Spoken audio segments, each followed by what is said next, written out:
Hello, my name is Clyde Morris and I want to go through a typical A-level problem here which involves Newton's second law. And Newton's second law in terms of a formula is force is equal to mass times acceleration, or force is proportional to acceleration where the mass is the constant of proportionality. Okay, so let's have a look at this problem.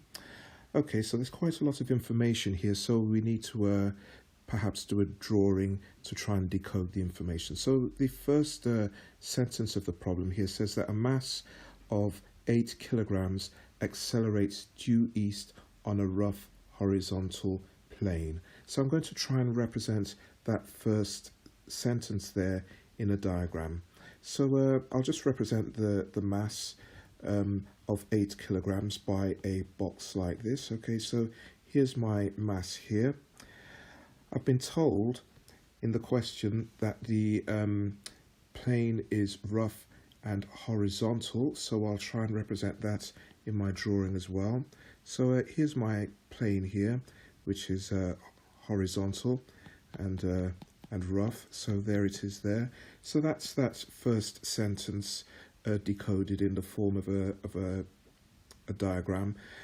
Just need to put the acceleration on there as well, and that they're saying in the question that the acceleration is due east. So let me just put that on there as well. So we'll just put a little A for acceleration and put an arrow there, due east. Okay, so I've got all the information for that very first sentence. Okay, so I need to have a look at the next sentence now and try and add that information onto the diagram as well. So the second sentence says a constant frictional force of 10 newtons acts on the body in a direction due west. Okay, so I'm going to add a force of 10 newtons due west like this. Okay, so this is my 10 newton force. Okay, 10 newtons, and that's it there in the direction due west. Let me just tidy that up just a little bit. Okay, so there we go. Right, so 10 newton force in the direction due west. Okay, so that's that second piece of information added to the diagram. Okay, and then there's a third piece of information which says that there's a driving force of 14 newtons acting on the body in a direction due east. So I then have to add to my diagram a driving force of 14 newtons, okay, 14 newtons acting on the body in the direction due east. So I think I've got all of the information there. Let's just do a check. Right, so a body of mass 8 kilograms, okay, so there that is, accelerating due east, okay, so I've got that represented there on a rough horizontal plane, and that's that there. The second line, a constant frictional force of 10 newtons acts on the body in a direction due west, so that's that there, 10 newtons acting due west. And then finally, a driving force of 40 newtons acts on the body in a direction due east, and that's that one there, 40 newtons acting on the body in a direction due east.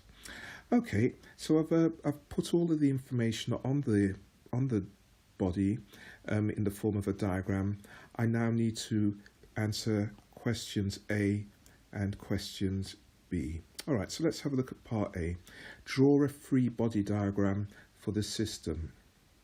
Now, a free body diagram is one which shows all of the forces, and so far I've only got two forces on there. I've got the 14 newtons due east, and I've got the 10 newtons acting towards the west.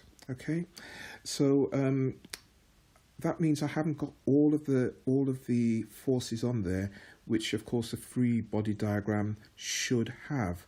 So there's a couple of forces which are missing from the diagram, and one of the forces that's missing is the weight of the body, and the weight is given by the formula W is equal to the mass of the body times the acceleration due to gravity. So that force acts downwards. Okay, and we also have what's called a normal reaction. So I'm just going to represent that here with a diagram on the diagram with the letter N for the normal reaction.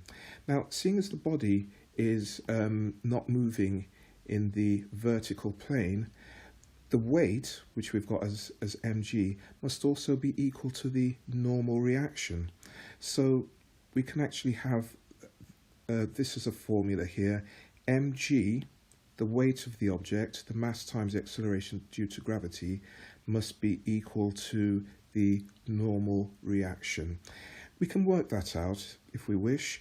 That's simply going to be 8 times the acceleration due to gravity, 9.81, and that will tell us what the weight is if we work that out. So if I just get my calculator here and compute that now.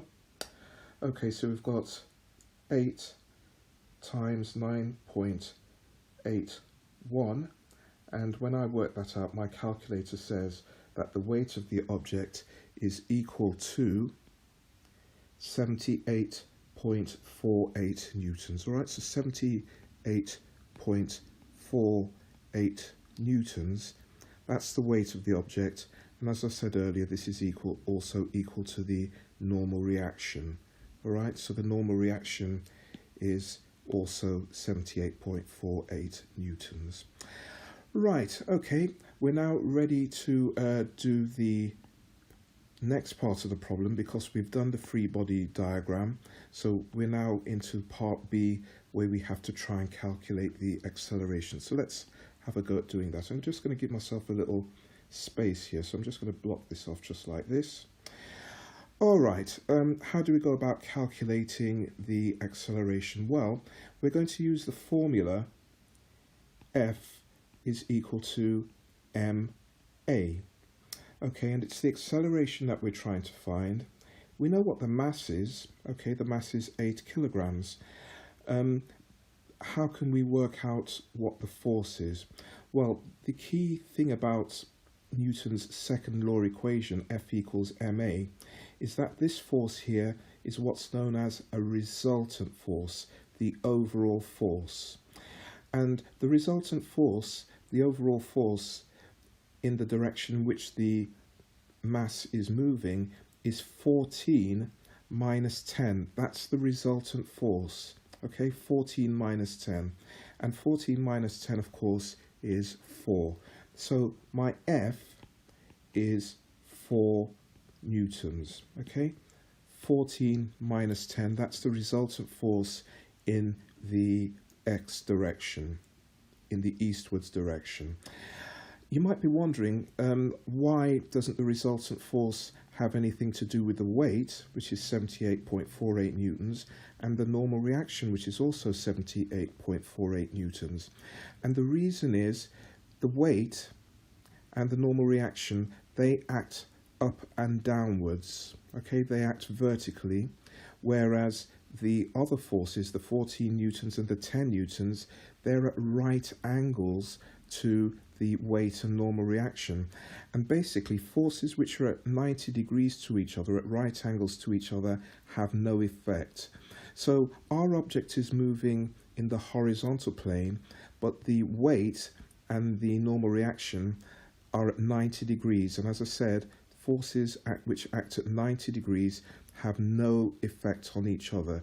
So seeing as we're only talking about this moving in the horizontal plane, I'm going to ignore, and I can do that, I can ignore any forces which act at 90 degrees. So I'm not worried about the weight and normal reaction.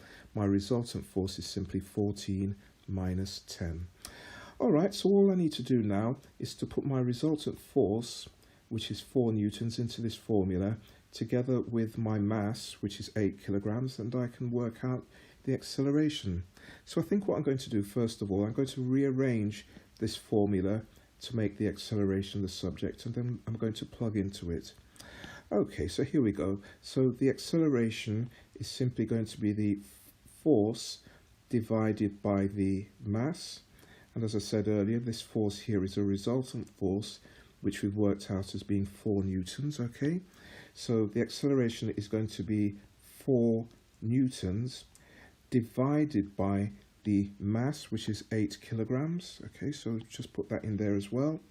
4 divided by 8, and that gives us an acceleration which is 0.5 meters per second squared. All right, so that's the final answer. The acceleration of the mass is 0.5 meters per second squared. Well, okay, well, thanks very much for watching this video, and I hope you found it useful. Thank you.